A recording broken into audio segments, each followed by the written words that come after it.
Baik, bismillahirrahmanirrahim.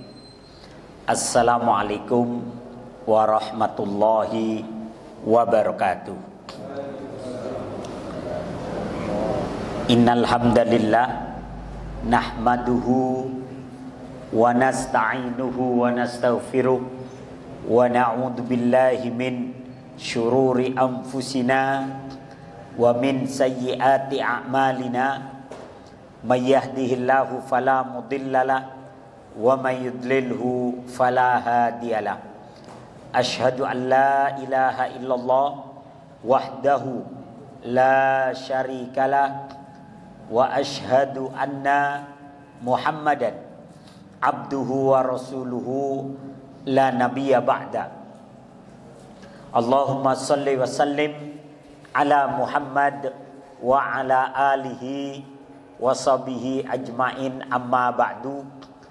Bapak-bapak yang dirahmati oleh Allah Subhanahu wa taala, alhamdulillah pada malam hari ini kita dipertemukan kembali dalam pengajian rutin kita. Mudah-mudahan duduk dan hadirnya kita di tempat yang mulia ini senantiasa menjadi pemberat timbangan amal baik kita nanti yaumul qiyamah. Amin ya rabbal alamin. Salawat dan salam senantiasa tercurah kepada Nabi Allah Muhammad sallallahu alaihi wasallam, kepada keluarga, para sahabat dan para pengikut beliau sampai akhir zaman nanti. Bapak-bapak yang dirahmati Allah Subhanahu wa taala, kita berada pada bulan Rajab, di mana bulan Rajab adalah bulan haram. Dan di dalam bulan Rajab ini terjadi sebuah peristiwa yang luar biasa, dan itu menjadi mukjizat Rasulullah sallallahu alaihi wasallam, yakni peristiwa Isra dan Mi'raj. Ketika terjadi Mi'raj, Mi'raj itu artinya naik ke langit. Jadi Mi'raj itu artinya tangga atau naik ke langit. Nah, ketika Rasulullah Shallallahu Alaihi Wasallam Mi'raj, ya, Rasulullah kemudian ditampakkan kepada beliau surga dan neraka. Kata Nabi Shallallahu Alaihi Wasallam, uridat alayyal jannah, ditampakkan kepadaku surga. Wa uridat alayyan nar, dan ditampakkan kepadaku neraka. Maka ketika Rasulullah menyatakan, walamma iltafattu ilan nar, ketika aku melihat ke neraka, faraaita aksara ahlihan nisa, aku melihat kebanyakan penghuni neraka adalah para wanita. Maka tema kita malam hari ini adalah wanita-wanita penghuni neraka yang disaksikan oleh Rasulullah ketika Isra dan Mi'raj. Ya. Ada seorang ustadz namanya Ustadz Abu Ubaidah. Beliau meneliti kurang lebih 12 tahun. Kenapa para wanita ini, yang kita bahas ini wanita muslimah loh Pak ya. Bukan muslimah, bukan. Tapi yang muslimah. Kenapa yang muslimah masih banyak yang masih mampir ke neraka? Ternyata ada 4 sebab mendasar sehingga wanita-wanita muslimah terpaksa harus mampir terlebih dahulu ke neraka. Padahal para wanita itu, ya, para wanita muslimah, mereka adalah orang-orang yang paling mudah untuk masuk ke dalam surga. Jadi mereka adalah orang-orang yang dimudahkan oleh Allah untuk masuk ke dalam surga, sebagaimana disebutkan dalam hadis. Rasulullah sallallahu alaihi wasallam menyatakan, "Idza shallatil mar'atu khamsaha wa shamat syahraha wa hafizat farjaha wa ata'at zawjaha qila laha udkhulil jannah min ayyi abwabil jannati syi'ti." Ya. Jadi wanita itu masuk ke dalam surga itu paling mudah. Dalam hadis yang diriwayatkan oleh Imam Ahmad dan Ibnu Hibban, Rasulullah sallallahu alaihi wasallam menyatakan, idza shallatil mar'atu khamsaha, apabila seorang wanita selalu menjaga solat 5 waktunya. Artinya solat 5 waktunya dijaga dengan baik. Ya. Wasamat syahroha, dan puasa Ramadannya dilaksanakan dengan baik. Ya. Wahafidhat farjaha, dan menjaga kemaluannya dari perbuatan zina. Ya. Wa ata'at zaujaha, dan taat pada suaminya.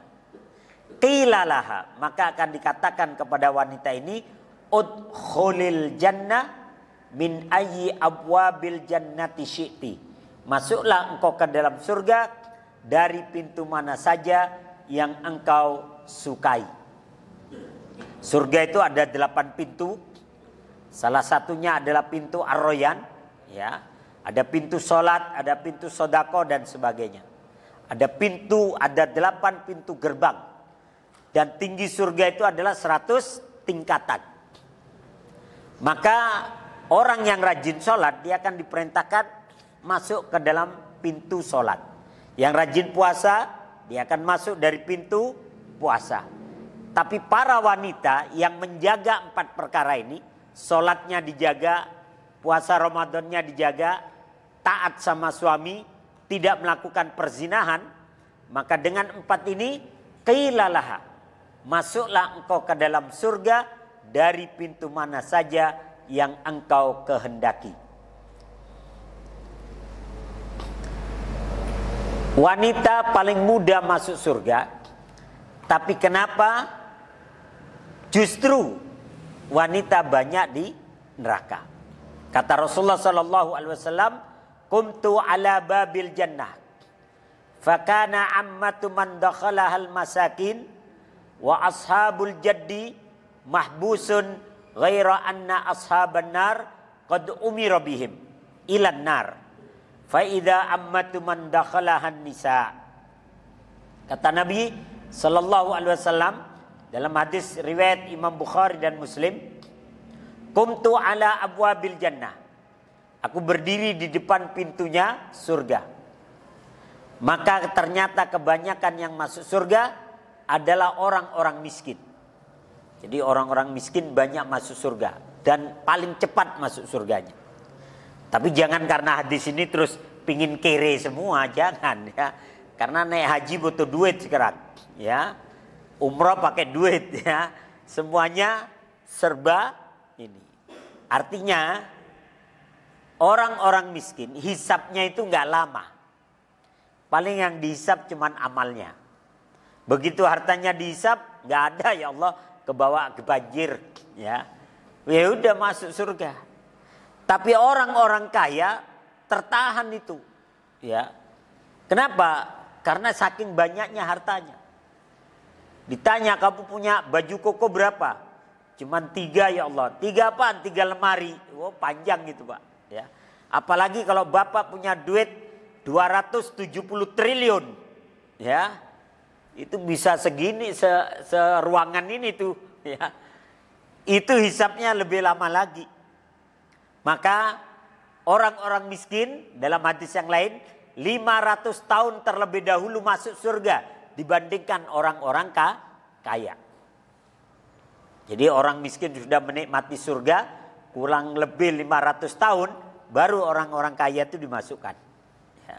Nah ini, tapi sekali lagi hadis ini jangan disalah tafsirkan, ya.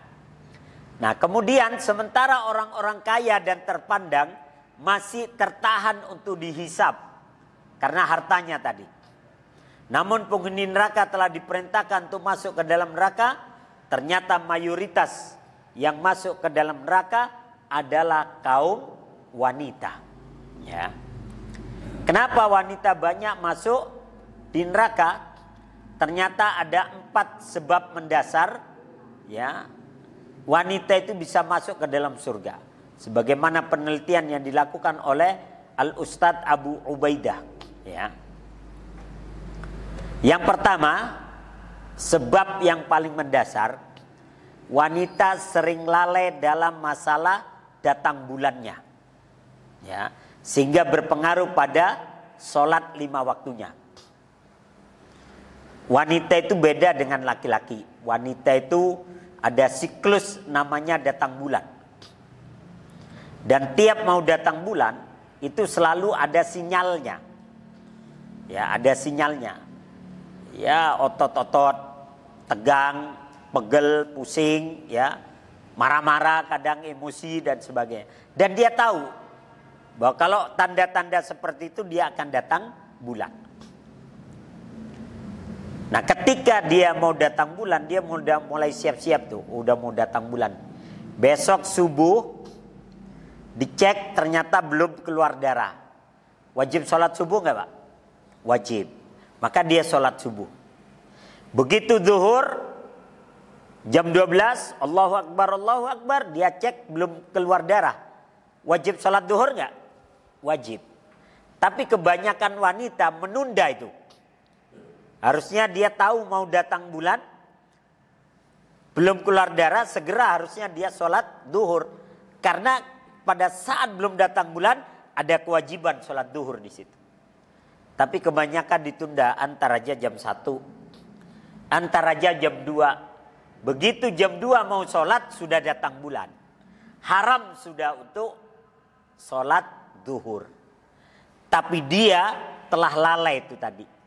Tadi ada masa, ada waktu 1 jam atau 2 jam di mana dia bisa melaksanakan sholat.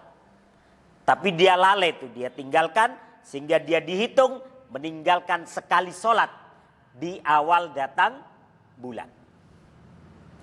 Nah, kemudian kata Rasulullah SAW dalam sebuah hadis, sempurnakan datang bulan kalian 6 atau 7 hari. Sempurnakan datang bulan kalian 6 atau 7 hari. Tapi kebanyakan wanita, Pak, alasannya masih ngeflek. Udah sampai hari ke-8, sampai hari ke-9, sampai hari ke-10. Nabi memberikan ancer-ancer atau rambu-rambu 6 atau 7 hari. Walaupun istri Rasulullah Aisyah menyatakan, hitunglah masa datang bulan kalian sebagaimana kebiasaan kalian. Ya bisa ada yang biasa 8 hari, bisa yang 9 hari. Tapi kalau madhab Imam Syafi'i itu dikasih dispensasi sampai 14 hari. Nah, ini kebanyakan wanita itu dibablasin tuh sampai 14 hari. Padahal kalau kita kembali kepada hadis Nabi, sempurnakan datang bulan kalian 6 atau 7 hari. Ya. Kemudian mandilah dan sholatlah. Sebagaimana hadis dari Hamnah binti Jahash. Qalat kuntu ustahadu haidatan katsiratan syadidah. Fa'ataitun Nabi sallallahu alaihi wasallam astaftihi. Faqala innama hiya ruqdatun minasyaiton. Fatahayyadi sittata ayyam au sab'atan summa gtasili. Ya. Hamnah binti Jahash bertanya kepada Rasulullah tentang darah istihadah, darah yang tetap keluar setelah dia datang bulan. Maka aku menghadap Nabi untuk meminta fatwanya.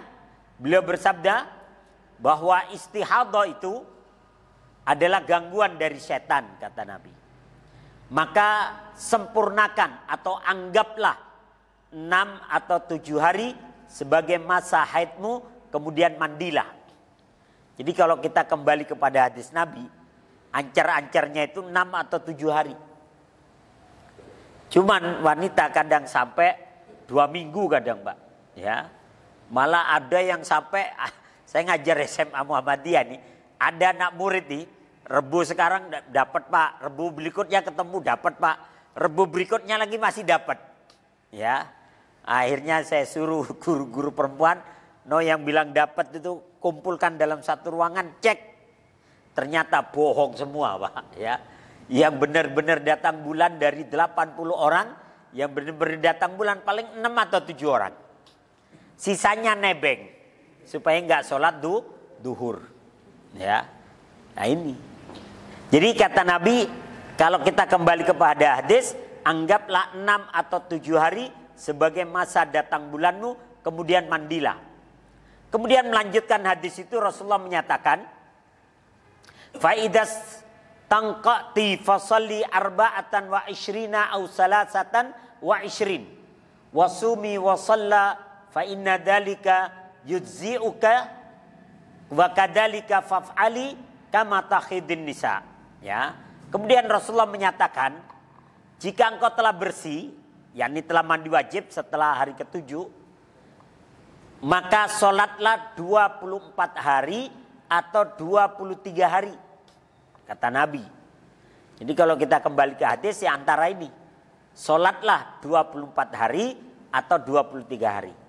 Berpuasa dan sholatlah karena hal itu cukup bagimu. Maksudnya kalau puasa Ramadan ya puasanya 24 hari atau 23 hari. Kerjakanlah seperti itu setiap bulan sebagaimana wanita-wanita yang datang bulan. Ini berdasarkan hadis.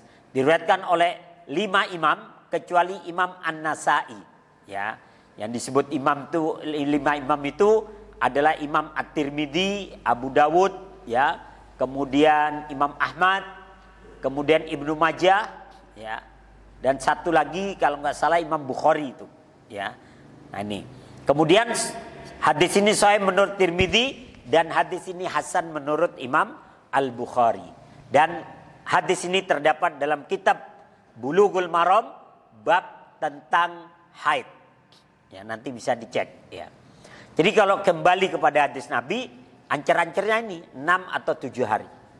Tapi Aisyah radhiyallahu anha menyatakan, ya setiap wanita berbeda-beda, maka ikuti kebiasaannya. Ya, ikuti kebiasaannya. Mungkin ada yang 8 hari, mungkin ada yang 9 hari. Kemudian seringkali wanita kemudian merasa masih datang bulan karena setelah mandi wajib kadang masih keluar kekuningan atau kecoklatan. Padahal itu bukan darah haid. Ya, tetap wajib sholat. Cukup cebok, kemudian wudhu dan lanjutkan sholatnya. Ya. Wa an Ummi Atiyah radhiyallahu anha qalat kunna la na'uddul qudrata wala sufrata ba'da tuhri syai'at. Ummu Atiyah menyatakan kami tidak menganggap apa-apa terhadap cairan kecoklatan atau kekuningan setelah kami mandi wajib. Jadi setelah bersuci mandi wajib ternyata masih keluar darah kecoklatan atau kekuningan. Itu bukan darah haid. Dan engkau tetap wajib sholat. Bahkan dalam hadis yang lain Nabi menyatakan, "Sholli ya Aisyah wa in qatiratid dam 'alal hasir." Tetap engkau wajib sholat wahai Aisyah, walaupun darah yang kecoklatan atau kekuningan itu menetes di tikarmu. Ya, kalau dulu kan belum ada pempes kayak sekarang, Mbak ya. Katain faf'ali. Ya. Kata Nabi kepada Ummu Atiyah, jika engkau bisa untuk mengakhirkan sholat duhur dan mengawalkan sholat asar, maka lakukan. Maksudnya sholat duhurnya ditarik kepada sholat asar. Jadi begitu adzan asar, segera berwudu atau mandi, kemudian sholat duhur dan asar. Jadi sholat duhurnya ditarik kepada asar. Mandilah ketika suci dan kau sholat duhur dan asar dengan cara dijamak.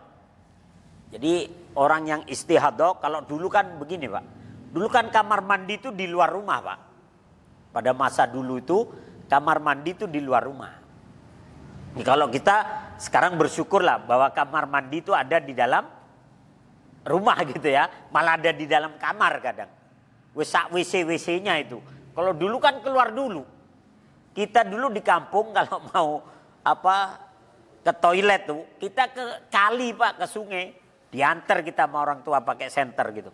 Jauh, nggak ada dulu di kampung itu ada WC itu di dalam rumah nggak ada. Ya sekarang udah ngikut modern lah gitu. WC pun sekarang di dalam kamar. Artinya kita lebih dimudahkan sekarang.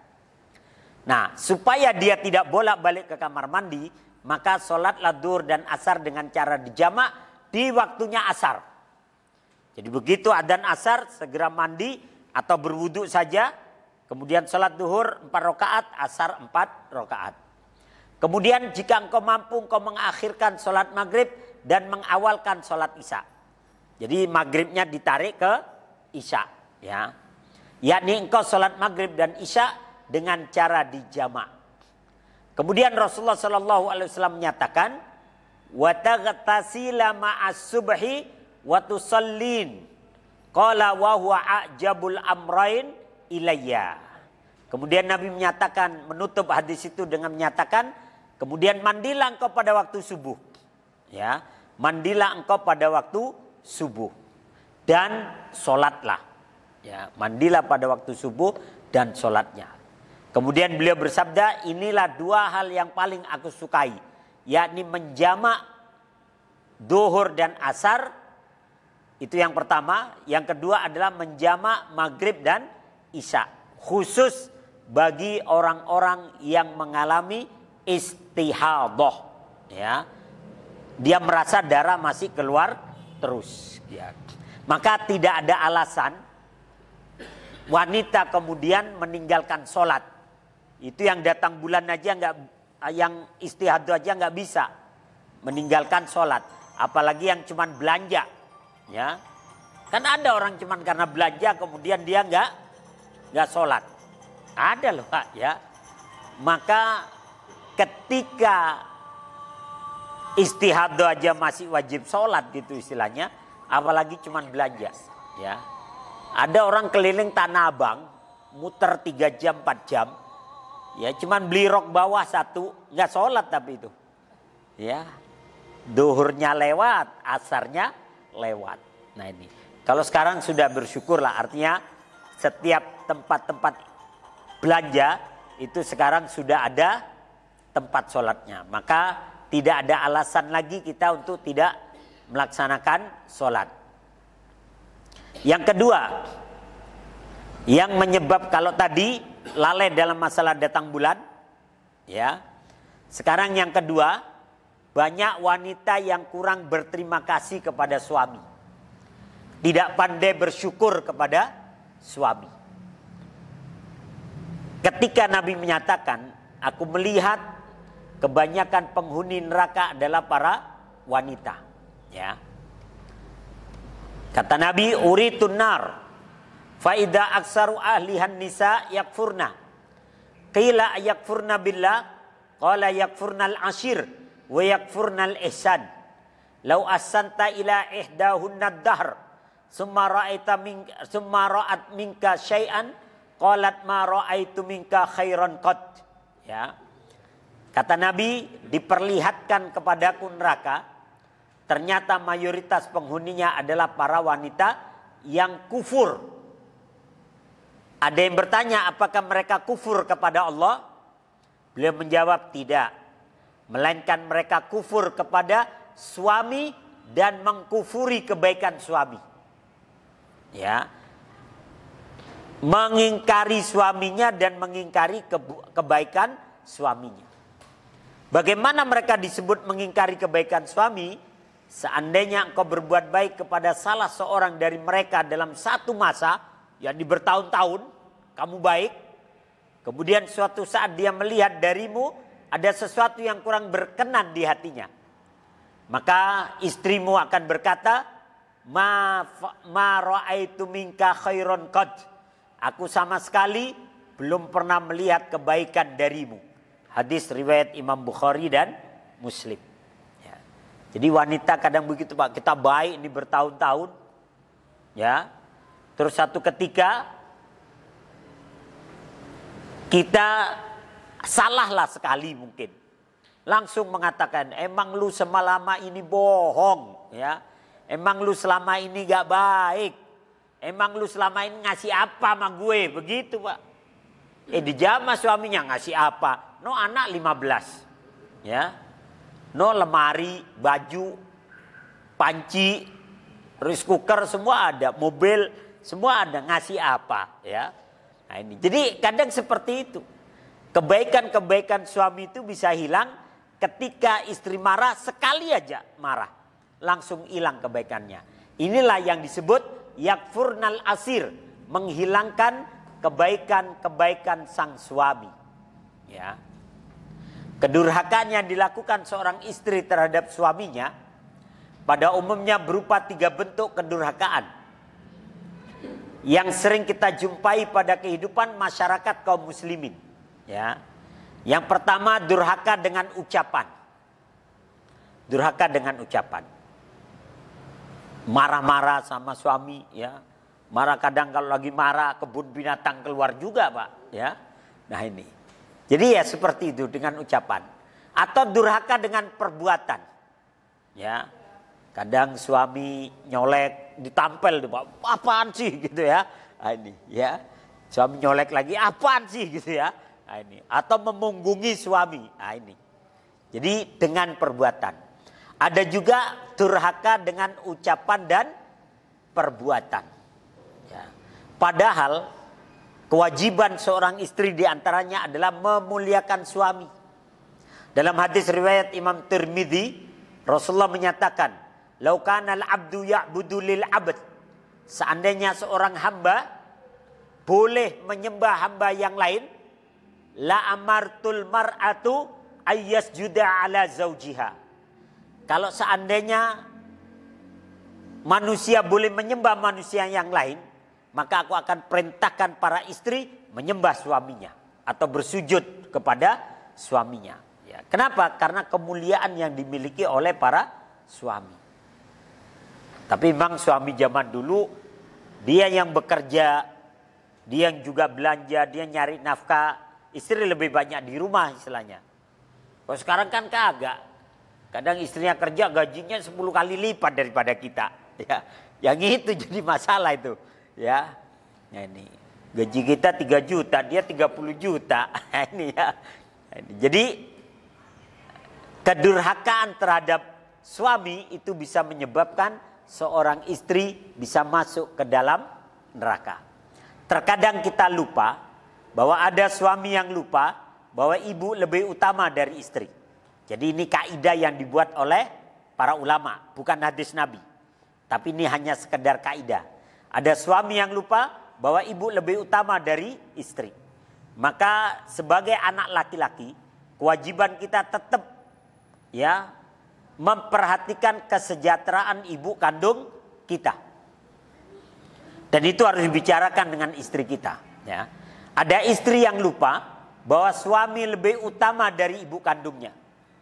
Seorang istri yang telah menikah, maka dia wajib mendahulukan suaminya daripada ayah dan ibunya. Ya. Kemudian ada ibu bapak yang lupa bahwa anak perempuan mereka perlu mengutamakan suaminya lebih dari ibu bapaknya. Makanya kata Nabi, apabila ayah dan ibu, seorang ayah dan seorang ibu yang membesarkan anak perempuannya sampai menjadi soleha, kemudian menikahkannya kepada laki-laki yang soleh, maka wajib bapak dan ibunya itu masuk ke dalam surga. Kenapa? Dia udah membesarkan anaknya, merawat sampai gede, dia serahkan kepada laki-laki yang mungkin baru dikenal 3 bulan atau cuma satu tahun. Ya, dia pasrahkan. Kau lebih utamakan suamimu, gak usah mikirin bapak dan ibu. Sampai begitu. Makanya setiap ayah yang menikahkan anak perempuannya rata-rata nangis, Pak. Kenapa nangis? Karena dia akan menyerahkan putrinya yang selama ini dia jaga dengan baik, dirawat dengan baik kepada laki-laki yang belum tentu bisa menjaga seperti ayahnya. Makanya seorang ayah nangis tuh, karena itu penyerahan tuh. Ya, saya nikahkan kamu dengan putri saya, itu penyerahan.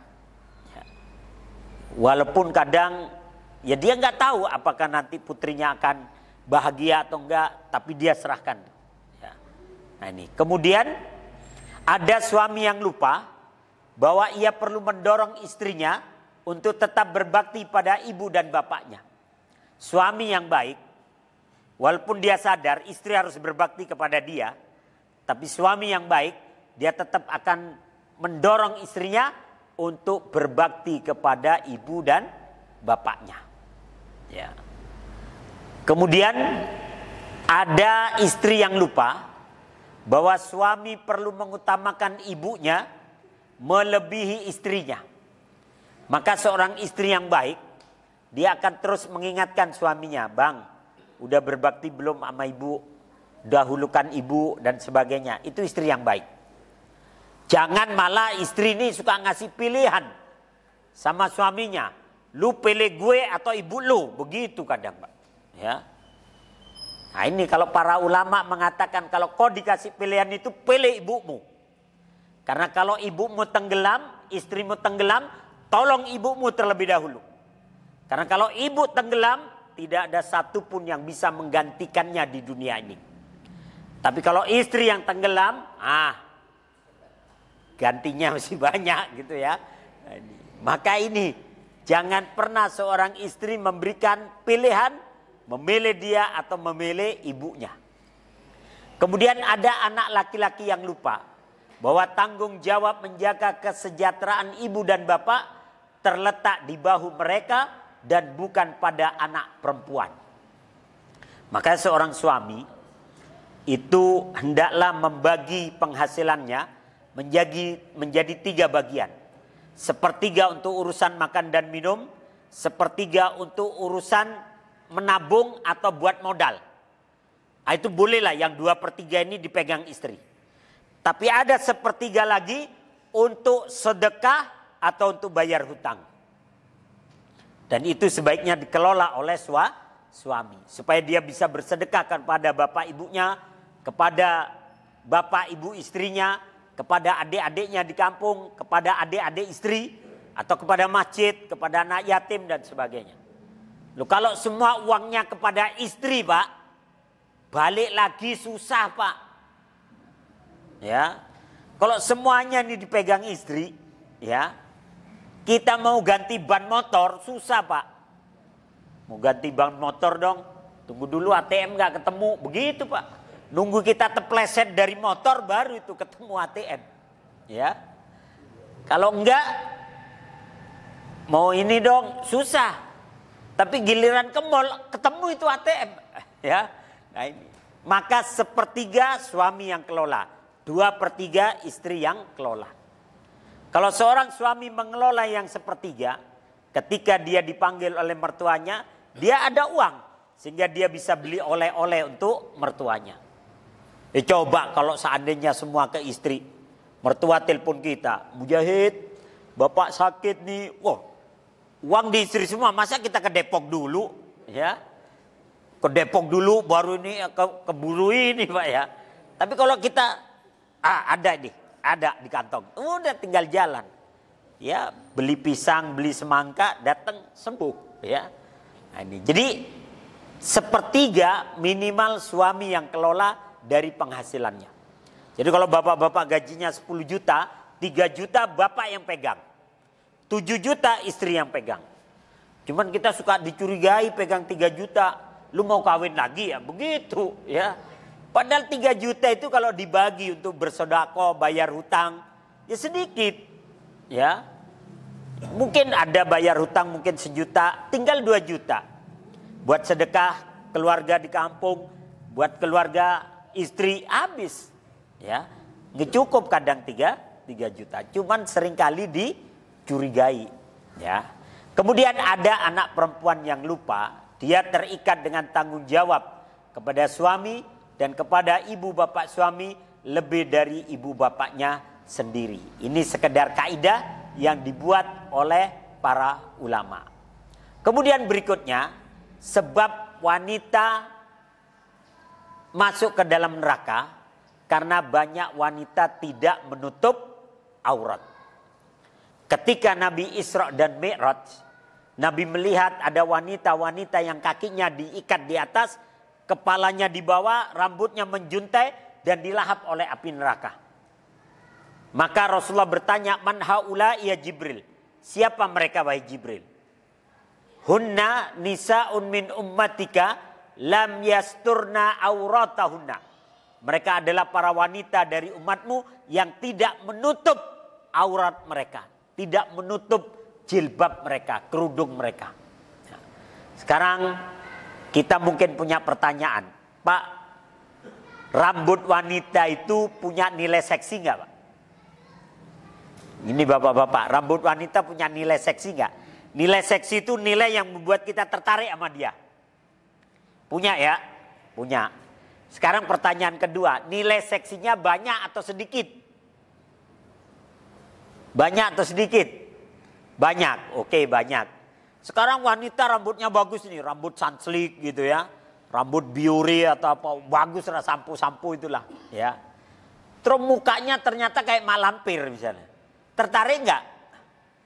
Rambutnya bagus loh. Ya. Berarti apa? Rambut punya nilai seksi tapi sedikit nilai seksinya. Karena yang lebih menarik itu adalah wajah. Makanya sebagian menutup wajah atau nikob itu ada yang menyatakan wajib, Imam Syafi'i menyatakannya sunnah. Kenapa? Karena orang tertarik dari wajah dulu. Ya. Nah, rambut saja yang nilai seksinya sedikit wajib ditutup. Apalagi tempat-tempat lain yang nilai seksinya banyak. Nah itu. Kenapa? Karena rambut itu punya nilai seksi tapi sedikit. Ya. Tapi sedikit. Ini rambutnya bagus nih. Kira-kira tertarik nggak kita? Ya.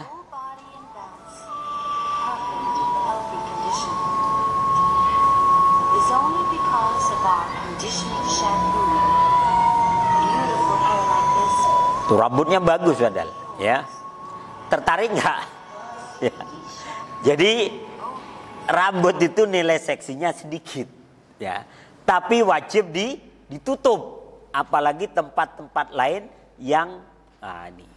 Maka Allah perintahkan, ya ayyuhan nabi, kulli azwajika wa banatika wa nisa'il mu'minin yudnina alaihinna min jalabibihinna dzalika adna alla yu'rafna fala yu'dain wa kana Allahu ghafurar rahima. Wahai Nabi, dalam surat Al-Ahzab ayat 59, wahai Nabi, katakanlah kepada istri-istrimu, kepada anak-anak perempuanmu, dan kepada istri orang-orang yang beriman, hendaklah mereka mengulurkan jilbabnya ke seluruh tubuh mereka.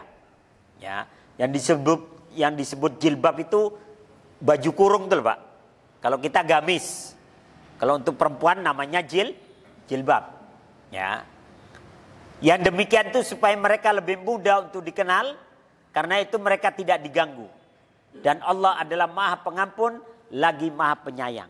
Jadi engkau pakai jilbab supaya engkau lebih dikenal bahwa engkau adalah muslim. Menutup aurat sesuai syariat. Ya. Batas aurat muka dan tangan. Jadi dari pergelangan ke depan nih boleh terlihat. Dari pergelangan ke depan boleh terlihat. Wajah boleh terlihat sebagaimana disebutkan dalam hadis riwayat Abu Dawud. Batas aurat muka dan telapak tangan.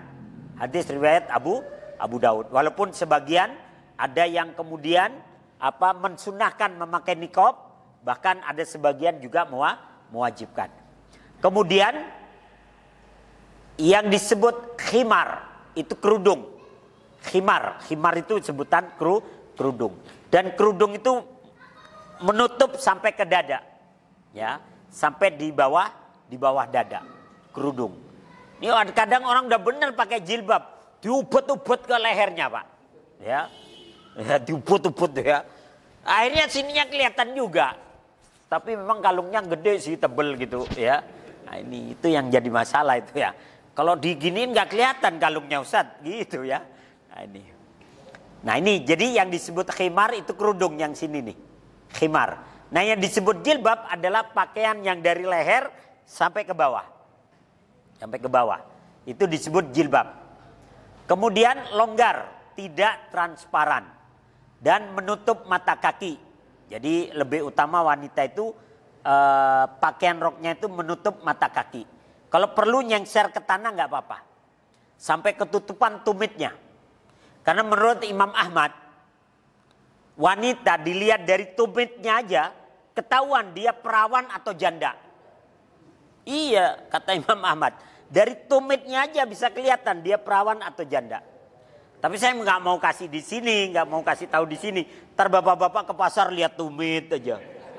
Janda nih, perawan nih gitu ya. Tapi apa yang disebutkan oleh Imam Ahmad itu tidak akurat, maksudnya tidak pasti gitu, ya tidak pasti. Kalau tumitnya lebar, itu berarti udah pernah punya suami itu ya, tumitnya lebar. Kalau tumitnya masih begini ya, berarti itu masih perawan. Tapi itu tidak bisa dipastikan ya.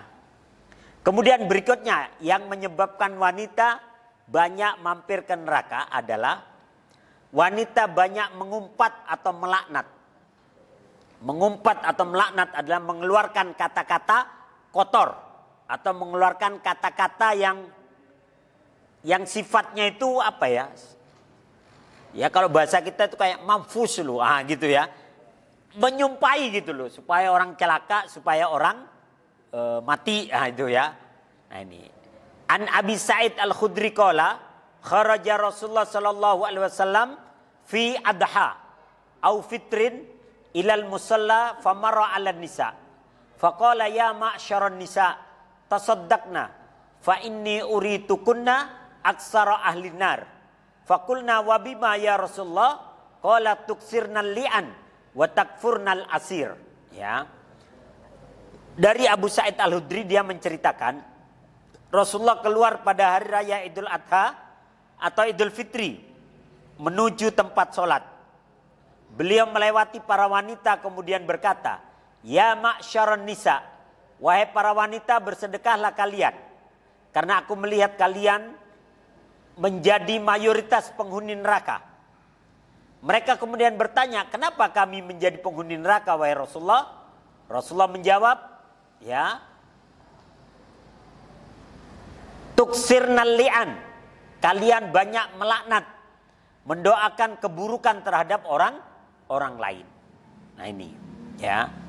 Dan ingkar atau tidak berterima kasih kepada suami.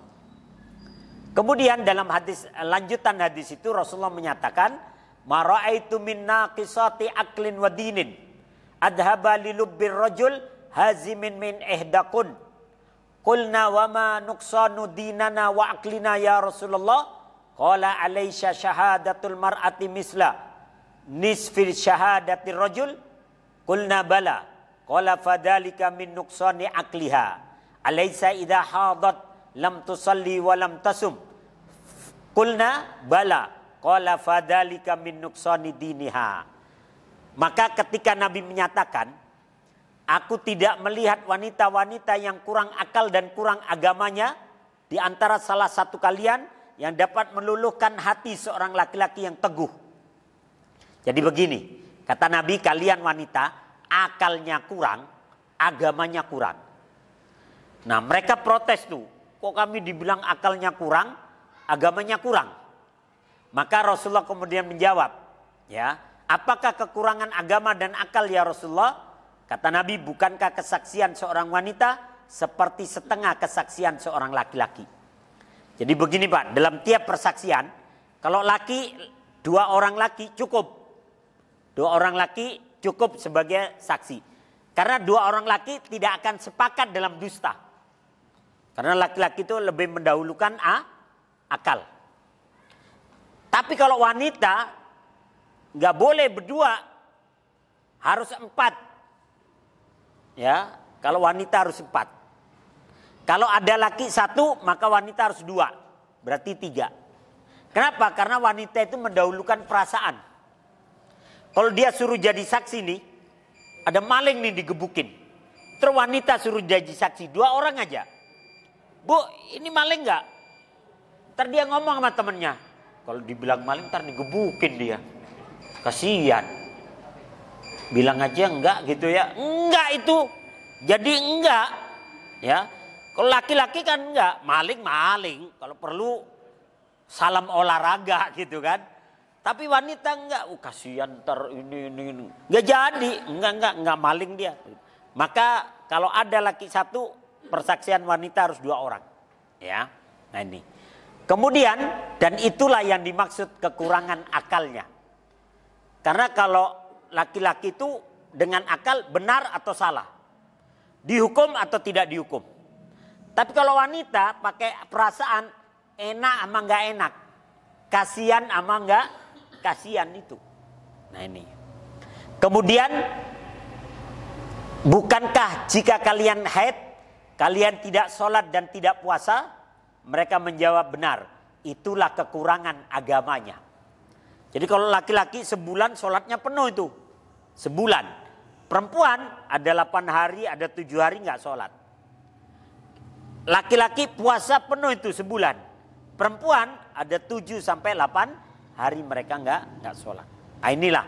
Jadi inilah 4 perkara yang menyebabkan wanita banyak mampir ke dalam neraka. Memang tidak kekal kata para ulama.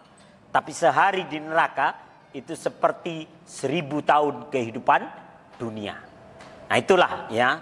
Jadi yang pertama lalai dalam masalah datang bulan. Yang kedua tidak berterima kasih kepada suami.